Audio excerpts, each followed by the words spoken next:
Alhamdulillahi rabbil alamin wassalatu wassalamu ala rasulillahi wa ala alihi wa sahbihi ajma'in wa man sara ala nahjihi wa iktafa atharahu ila yawmiddin. Amma ba'du, assalamu alaikum wa rahmatullahi wa barakatuh. Barkanmu da saduwa a wannan zagaye na biyu na karatunmu na fiqhul mu'amala, wanda zagaye na biyu za mu kalli abin da ya shafi al-mu'amala al-maliyya, wato mu'amala ta dukiya. Wannan mu'amala ta dukiya ta shafi babun biyo, wato cinikayya da abin da ya kama da cinikayya, kamar jingina, kamar bashi da sauran abin da ya kama da su, wanda insha Allah suna daga cikin wanda abubuwan da wannan ɓarayi na biyu na al-mu'amala al-maliyya zai ɗauka a ciki. To za mu ɗauki na farko shine abin da ya shafi babi na cinikayya, kasancewan bukatuwa na yau da gobe iya daga cikin abin da yake mata ummu bihil balwa. Bukatuwa na dan adam ta game shi a kullum, kana bukatan ka siya, kana bukatan ka siyar, walau a gida ne ko a waje. Shi yasa malamai kafin mu shiga cikin bayanin menene shi kan shi kasuwancin da kuma abubuwan da suke da alaka da shi, shiga musulunci ya kalli mahimmancin dukiya da kuma tsare shi, wanda suna daga cikin ad-daruriyatul khams, wato wasu abubuwa wanda sun zama lalura na yau da gobe, wanda shari'a da kuma dukkan al'umma a kowane lokaci ya zama wajibi su kare ma al'umma. Wannan shine da kwai hifdhuddin, tsare addini dole ne. Duk abin da zai kai ga tsare addini dole ne al'umma da gwamnati da hukumomi su tsare ma al'umma. Wannan tsare addini shine na farko a cikin musulunci. Sabanin abin da yake a fahimta na turawa shine protection of properties, shine na farko su a wajen su ne tsare dukiya. Amma a wajen shari'a ta musulunci abin da yake tsarin na Islamic political thoughts shine tsare addini shine na farko, wanda suna daga cikin ad-daruriyatul khams, tsare addini. Sannan hifdhul mal, tsare dukiya. Dole dukiya kasancewan amfanuwanta a cikin al'umma ta musulmai, to dole ba da kulawa a kanta. Sannan na uku shine da kwai hifdhun nafs, tsare rayuka. Kada a bar rayukan mutane su salwanta. Duk abin da zai kai ga tsare rayukansu ya zama ba a kashe ka ba, ba a zubar da jininka ba, duk musulunci ya zo ya kare wa mutane wannan. Sannan da kwai hifdhul aqal, tsare hankula. Tsare hankula, duk abin da zai kai ga a ce an rasa hankali ta hanyar amfani da abubuwan shaye-shaye da sauransu, ta hanyar a yi ma wani sihiri a raba shi da hankalinsa, duk shari'a ya zo ya kare mutane waɗannan. Sannan na ƙarshe shine da kwai hifzun nasl, wato tsare wato zuriya da kuma al'umma ɗin su kansu. Duk abin da yake zai datse yawaituwan al'umma ko mutuncin al'umma ya zama ya zube, duk shari'a ya zo da ya kare waɗannan. To kasancewan wannan musulunci ya kwadaitar da neman dukiya ga musulmi, kuma da ya shar'anta neman dukiyan nan ya sanya wasu abubuwa na dokoki da hukunce-hukunce akan waɗannan dukiya da za a nema. Hatta abin da ya shafi ibadodi da muke da shi yau da gobe, shari'a bai yarda ka shagalta da su ba, ka salwantar da dukiyanka. Mu duba girman ibada irin na aikin hajji, amma tare da magana da ake akan aikin hajji, wajen kiyaye manasik na ayyukan hajji ba bar maganar dukiya ba. Sai Allah ya ce laisa alaikum junahun an tabtagu fadlan min rabbikum fa idza afattum min arafatin fadhkurullaha, cewa idan babu laifi kanku bayan kun gama ayyukan aikin hajji ku nema daga falalan Allah. Kaga magana aikin hajji ake yi, amma in ka gama siyo kaya ka zo ka siyar a kasanka, dan muhimmancin dukiya a hannun musulmi. Kaga magana ibada ake, amma sai aka shigo hakkin ka kai dan adam. Jibi girma irin da sallan juma'a, amma Allah ya ce fa idza qudiyatis salatu fantashiru fil ardi wabtagu min fadlillah. Idan karkare sallah ku watsu a cikin kasa, ku nema daga cikin falalan da Allah subhanahu wataala ya sanya maku a cikin kasa, shine ku fita ku nemi dukiya. Kaga ya nuna da cewa kun fita kasuwan, shi yasa a farko ma aka ce ya ayyuhal ladina amanu idza nudiya lis-salati min yawmil jumu'ati fas'au ila dhikrillahi wa dharul bay'. Ya nuna cewa dama kuna kasuwan kuna cinikayya tun da safe, yanzu ne aka ce an kira sallah na biyu za a fara huɗuba, to ku aje kasuwancin ku zo ku yi sallah ku saurari huɗuba. Bayan an gama huɗuba an gama sallah sai aka ce to shi ma ka ku zauna ku koma cikin ƙasa ku nema daga cikin falalan Allah. Da wannan malaman malikiya ma suke ganin cewa daga cikin makaruhi shine mutum ya ce kwata-kwata ba zai kasuwanci baran juma'a, ko ba zai fita ba da safe, ko ko ce da yamma ba zai fita ba, saboda al'asulu shine ana son neman dukiyar saboda muhimmancinsa. Kuma hatta malamai suke cewa daga cikin ka'ida da Izzuddin bin Abdulsalam a cikin alkawadul ahkam muke kawowa, cikin inda aka yadda a gabatar da haƙƙin Allah a haƙƙin ɗan adam ko maslahan ɗan adam ta duniya akan maslaha ta addini da ko irin waɗannan wadajen, shine suka ce kaman sauƙi da shari'a yake kawowa a cikin ibadoji da za ka yi wanda haƙƙi ne da tsakaninka da Allah, amma sai ya maka sauƙi a ciki saboda ka samu wata maslaha naka ta duniya. Misali kamar a farkon musulunci, salloli da ake yi na nafilfili da sauransu ana yin su a matsayin wajibi ne, kamar da ya zuwa cikin sautul muzammil ana yin su a matsayin wajibi ne. To sai zamo idan an yi sallolin na an kwana ana yi, wani ya ɗibi wani yanki na dare yana yi, za a wayi gari wasu suna son su fita jihadi babu dama, wani bacci ya rufe masa ido, wani na son ya fita kasuwa babu daman fita kasuwa.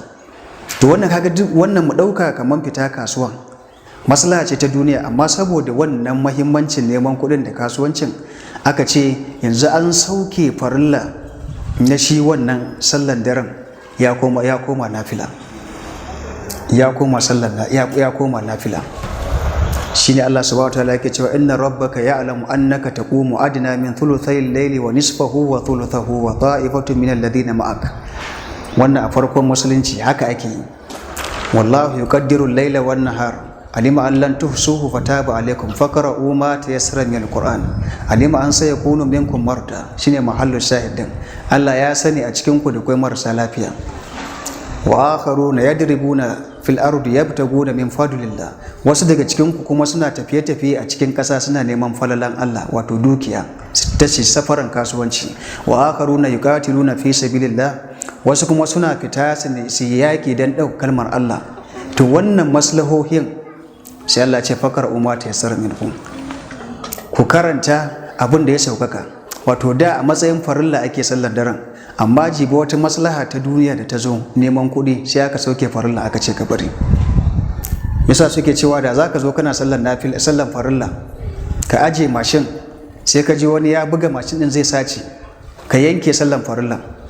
Kaga wannan sallar da kake alaka ne tsakaninka da Allah, wancan kuma dukiya ce taka, maslahan ka ce, amma saboda muhimmancin wannan dukiya ka ce ka yanke sallar ka je ka tsire dukiyanka dan kada ka bari ta salwanta. Idan ka an so dukiyanka to sai ka zo ko da bayan jam'in ya wuce ne sauwa ka sai ka zo kai naka sallah, tunda niyyar da kake da shi na jam'in kuma ladan jam'i za a baka, ba za a baka ladan kai sallah kai kadai bane, saboda kayi abin da yake shari'a ya halasta maka ne. To wannan duka ya nuna mana muhimmancin mallakan dukiya da kuma kallon dukiyan dan kare maslaha ta al'umma ta yau da gobe. Da wannan da lokaci da wannan malamai suka kalla shi asalin dukiya da dan adam zai samu shine abin da suke cema matsala ta usulul makasib, asali da ake samun source of incomes. Misali hanyoyi da ake samun kudaden shiga ko source da ake samun dukiya a cikin al'umma, abubuwa ne guda uku kamar da Imamul Mawardi ya kawo su. Na farko shine da kai azira'a, noma. Idan an ce noma din ya shafi noma da kiwo, hanyoyi ne na samun arziki. Da kai attijara shine na biyu, kasuwanci. Kasuwanci ne ya shafi duk abin da kuma ya kama da kasuwancin, kamar canji da makamantansu. Da kai as-sana'a. As-sana'a shine shi kanshi sana'a din. Sana'a ya shafi sana'ar da zaka sa jikinka kai, kamar ijara kai kwadugo, ka zama ma'aikacin gwamnati, ka zama malamin makaranta, ya shiga karkashin ijara. Ko wanda zaka sa lokacinka ka yi ko wanda za ka sa ƙarfinka ka yi, sau aka ya shiga ƙarƙashin ijara. Waɗannan su ne usul na makasib, wato source, tushe na samun dukiya da kuɗi. To bayan wannan sai malamai suka kalli su anwa'ul makasib din, da kwai waɗannan usulul makasib da kwai kuma anwa'ul makasib. Anwa'ul makasib shine suka ce sun kasu biyu. Ne suka ce da kwai dukiyar da kake samu ba tare da ka bada wani abu ba, babu wani abu da ka bada amma kuma za ka samu dukiya.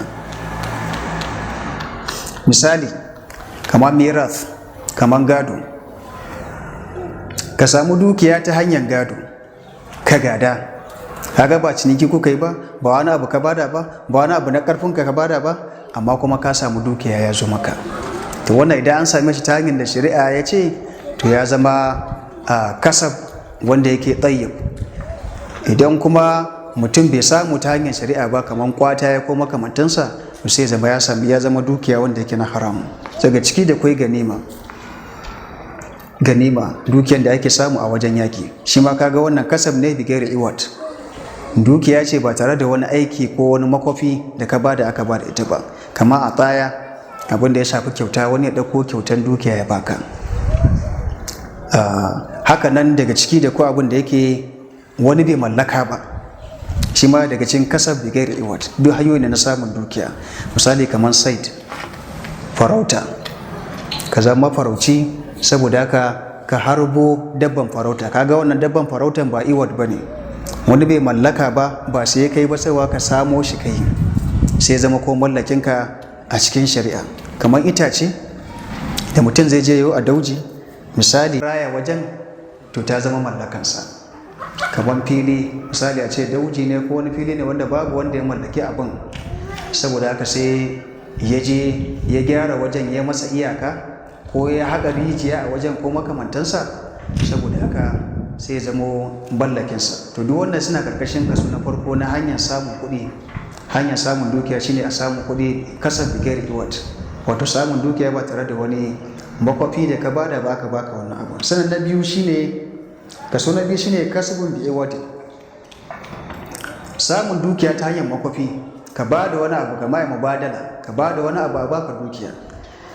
Misali shi kuma ya kaso da yawa, da kwai iwadun amalin, da kwai makwafi na dukiya, ka bada kayan kuɗi a baka kuɗi. Misali shine abin da babin cinikayya yake shiga ciki. Da kwai na biyu shine iwadun an amalin, a baka dukiya ka kuma sai ka bada makwafin wannan dukiyan, shine ta fuskan aiki da za ka yi, shine babin ijara yake shigowa, kamar kwadugo da za ka yi. A cinikin lokacinka za ka koyar, a cinikin lokacinka za ka yi wani aiki wanda yake aikin na ayyana shi da sauran sharɗansa wanda bayaninsa zai zo. Da kwai na uku shine iwadun an farji, shine abin da za ka bada a wajen auratayya don ya halasta maka amfanuwa da jin daɗi da ita wannan mata da za ka aura. Sannan da kwai na ƙarshe ƙarƙashin wannan shine da kwai iwadun an jinayatin, wato makwafi daga jinaya, wato shine zubar da ko salwantar da wata rai ko salwantar da wata gaba a jikin wani. Sau haka wani ya kashe wani, to sai shari'a sai ta zo da cewa wanda aka kisan nan auliya ɗinsa, sau haka su nemi diyya daga wajen wanda ya kisa ɗin nan, idan ya kasance kisa ne na ganganci. Idan kuma kisa ne wanda yake shibhul amdu, wanda ya kama da ganganci ko na hada, to sai a nema a wajen wanda suke akila, su ne in yana da tasha direba ne, to sai su har haɗo kuɗi sai su bada. In kuma ba shi da wannan, sai a dawo akila wajen danginsa, sau aka sauran yan uwansa na ƙauye da sauran makamantansu da aika masa da takarda cewa to kowa ne ya kashe rai, sau aka an ce kuma sai ya biya miliyan 50, ina ga shine nisabin a yanzu. Sau aka sai a karkasa masu wannan kuɗi su biya. To kaga shi ma mu'amala ce ta dukiya, wannan ta shigo karkashin hanya ta samun kuɗi, amma ta karkashin iwat amali, wato makwafi ta hanya a baka wani abu na dukiya, ka ba da wani abu daban.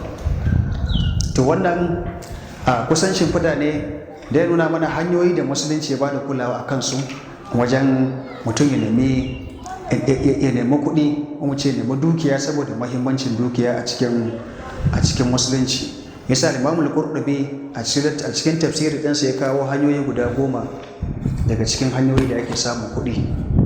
To shi yasa malamai suka tattauna akan cewa waɗannan hanyoyi guda 10 da makamantansu wanda malamai suka kawo duka hanyoyi ne wanda yake a shari'ance an halasta ka mallaki dukiya ta waɗannan hanyoyi, sai dai wasu sun fi wasu falala daga ciki. Yasa suka tattauna to wanne ne hanyar tafi falala a wajen mallakan dukiya.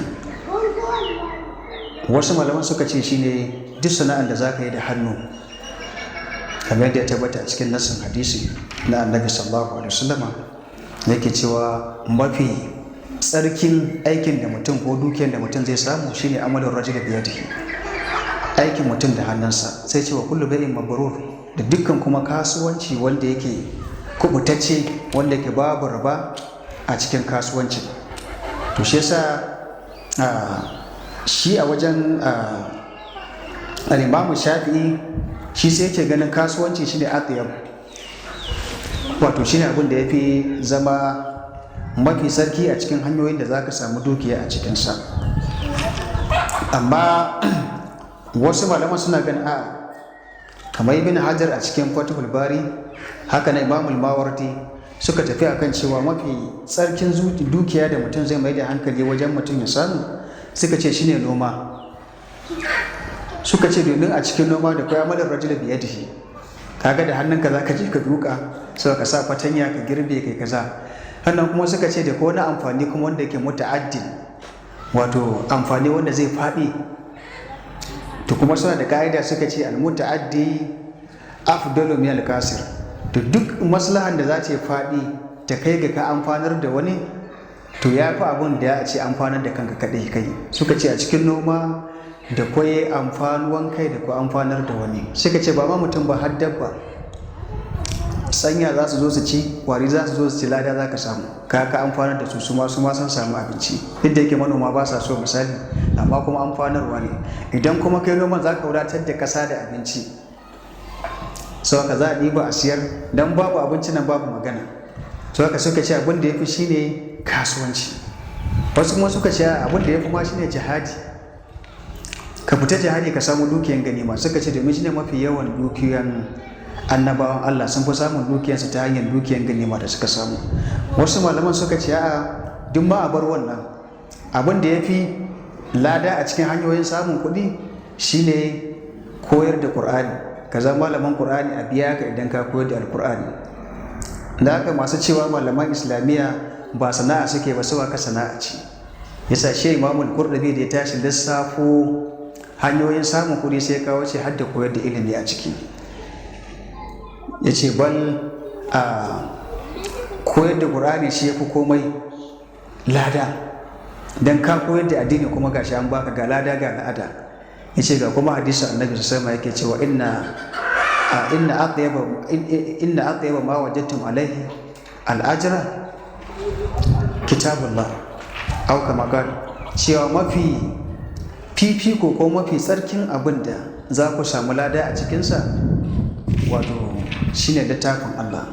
To ala ayi halin dai duka waɗannan tattauna na malamai akan cewa bayan yarda da waɗancan hanyoyi akan cewa hanyoyi ne na samun kuɗi wanda aka buƙaci musulmai ya mai da hankali a kai, to da kwai kuma hanyoyin da yake wanda su suka fi falala, wanda an mun kalli maganganun nasu za mu ga cewa dai mafi falalan duka a gyale wannan shine aikin da mutum zai sa hannu ya yi ya zama kuma babu wani abu na cuta ko zamba a ciki, ya zama an samu tawakkali a ciki. In a cikin noma ne saboda haka zai fi, tare da cewa kuma magana wanda suka ce noma ya dan fi kusa da waɗannan abubuwan idan an kyautata niyya a ciki, domin da kwai tawakkali ga Allah a ciki. Zaka sanya hatsi kuma kana jira abin da Allah zai, kaga da kula dan tawakkali, ka kuma ladan aiki da hannunka, ka kuma ladan amfanar da al'umma da ma dabbobi da za su zo su ci wannan. Da haka ake ba da shawara mai da hankali akan noma, mai da hankali akan kiwo da sauran waɗancan hanyoyi da malamai suka bayani akan cewa hanyoyi ne na samar da dukiya don amfanuwan musulmi da kuma musulunci. Da suna gurguje inda mun ji wannan abu na gaba da za mu kalla shi ne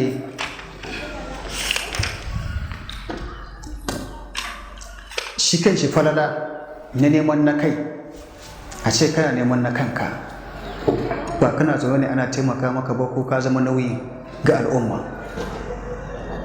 So da ku abubuwa da suke karkashin wannan babi shi ne na farko, a cikin kokarin neman na kai ko neman dukiya ko neman arziki da kwai ma'anar tawakkali ga Allah. Ya nuna cewa kana da tawakkali ga Allah. To shi kuma tawakkali ga Allah yana da falalansa a cikin shari'a.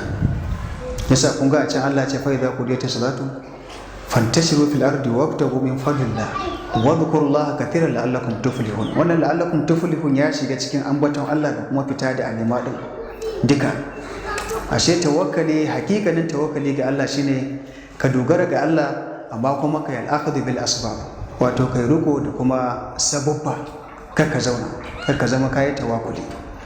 Sannan daga ciki falalan neman na kai ko neman dukiya shine wannan neman abin hannu yana taimakawa mutum wajen ciyarwa a cikin fi sabilillah. Duk sanda zaka je an ce a kawo taimako don ɗauka kalmar Allah, sai ka ji an fara kawo maganar dukiya, an fara gabatar da dukiya kafin jiki da kuma rai, saboda tasirin dukiya a wajen yi. To kaga an musulmai suka zauna ba sa neman na kai, so haka ayyuka zai ta zuwa a cikin musulunci, taimaka marayu, gina wasu abubuwa da za su taimaka a cikin shari'a, gina masallatai, makarantu da sauransu, sai zan ba ku iya makanku. Kuma Allah subhanahu wataala a cikin alkur'ani kun ga yake ce mana ya ayyuhal ladina amanu anfiqu min tayyibati ma kasabtum, ku ciyar daga cikin tsarkakan abin da yake kuka samu. Kaga ma kasabtum wanda kuka aiki kuka nema, to kaga wa daga cikin sadaka wanda yake mafi falala. Sannan falala na uku da ake samu cikin neman dukiya shine zaka samu ta'affuf, wato kamewa daga kaskanci ta roƙo, kamewa daga kaskanci na roƙo. Imin hadisin annabi sallallahu alaihi wasallam yake cewa wa ma fataha abdun baba mas'alatin illa fataha Allahu lahu baba faqr. Babu wani bawa da zai bude makansa kofar roƙo face sai Allah ya bude masa kofar talauci. Nas'allahu al-azim rabbul arshil karim an ya'simana min az-zalal wa an yuwaffiqana fil qawli wal amal wa akhiru da'wana anil hamdulillahi rabbil alamin. وصلى الله وسلم وبارك على نبينا محمد وعلى آله وصحبه أجمعين والسلام عليكم ورحمة الله وبركاته. إنما المؤمنون الذين إذا ذكر الله وجلت قلوبهم وإذا تليت عليهم آياته زادتهم إيمانا وعلى ربهم يتوكلون.